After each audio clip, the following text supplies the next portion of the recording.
Inilah satu cerita yang menjawab pertanyaan-pertanyaan paling penting dalam kehidupan dan memberi tujuan serta makna yang abadi.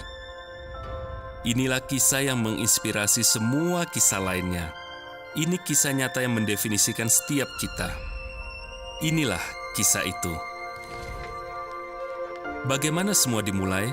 Seperti semua kisah, ini awalnya dimulai dengan Sang Pencipta, yaitu Allah.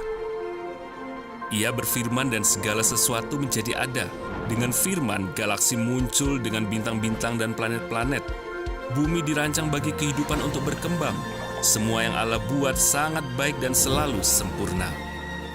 Puncak ciptaan Allah adalah laki-laki pertama dan perempuan, Adam dan Hawa. Allah percayakan semua yang Ia ciptakan kepada anak-anak yang dikasihinya dengan satu aturan. Mereka tidak boleh makan buah dari satu pohon yang telah ditentukan. Mereka hidup dalam ketaatan yang penuh kasih, menyembah Allah sebagai Bapa Surgawi mereka, dan menikmati harmoni yang sempurna dengan ciptaan, satu sama lain dan dengan Allah. Memperhatikan dunia kita saat ini, jelas damai yang abadi tidak ada. Kekacauan, perang, penyakit, masalah, kita masing-masing punya andil dalamnya. Apa yang salah?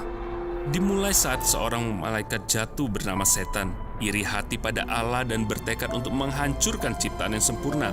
Setan dalam rupa seekor ular menggoda Adam dan Hawa agar meragukan kebaikan Allah dan memberontak pada perintahnya.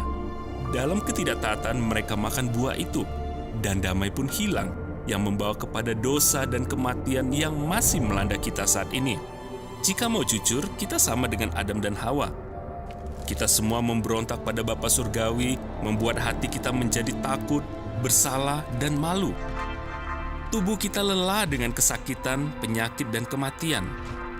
Bumi menderita dengan badai, bencana, dan malapetaka. Lebih buruk lagi, dosa telah memisahkan kita dari Allah, menyebabkan pemisahan yang kekal, pemisahan yang menyedihkan yang disebut neraka. Kejatuhan ke dalam dosa telah menjadi bencana. Itu tidak terhindarkan, tidak ada cara untuk memperbaikinya, membuat kita semua bertanya-tanya, apakah ada harapan?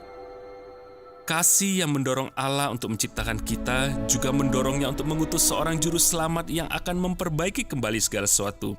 Setelah berabad-abad Allah menyatakan secara rinci tentang kelahiran, kehidupan, dan kematian juru selamat. Semua dalam Alkitab menunjuk ke juru selamat ini. Hampir 2000 tahun yang lalu, Yesus datang ke bumi sebagai Allah anak untuk memenuhi janji itu. Ia lahir secara ajaib karena ibunya seorang perawan. Sama seperti kita, Yesus dibesarkan dan menjalani kehidupan di bumi. Namun tidak seperti kita, Yesus tidak pernah berdosa dan selalu menaati Bapa. Ketika berusia 30-an, Yesus mulai mengajar di seluruh Israel, mengarahkan orang kepada kerajaan Allah dan melakukan banyak mujizat.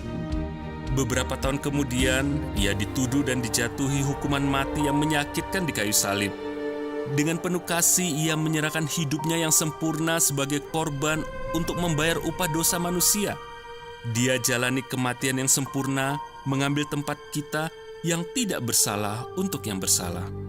Tapi kuburan tidak dapat menahan Yesus. 3 hari kemudian, Allah membangkitkan Yesus. Yesus kalahkan dosa dengan mati di kayu salib dan kalahkan kematian dengan bangkit dari antara orang mati. Hari ini, Yesus duduk di sebelah kanan Allah sebagai Raja dan Hakim atas seluruh ciptaan. Inilah kisah penyelamatan yang Allah rancang. Dia undang kita melalui pertobatan dan iman untuk membuat kisah penyelamatannya menjadi kisah yang kita percayai dan darinya kita hidup. Saat kita lakukan, semua akan berubah. Dan sekarang, apa yang akan terjadi di masa depan? Bagi semua orang yang percaya kepada Yesus untuk penyelamatan, Allah telah berjanji untuk pulihkan hati dan bebaskan Anda dari belenggu dosa. Sebab Allah adalah pengasih, baik, penyayang, pengampun, berhati lembut, dan benar. Allah juga telah berjanji untuk membuat segala sesuatu menjadi baru. Suatu hari nanti akan ada langit dan bumi baru yang selamanya bebas dari dosa. Segala sesuatu yang menyebabkan kesakitan dan kesedihan akan lenyap. Allah juga telah berjanji akan bersama kita selamanya.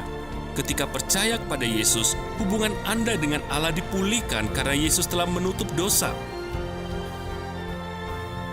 Mengenal Allah yang penuh kasih ini dimulai hari ini. dan akan terus selamanya, karena kisah Allah tidak pernah berakhir. Anda dapat jadikan kisah Allah sebagai fondasi hidup Anda sekarang dengan cara akui kebutuhan Anda akan penyelamatan Allah. Minta pengampunan dosa Anda.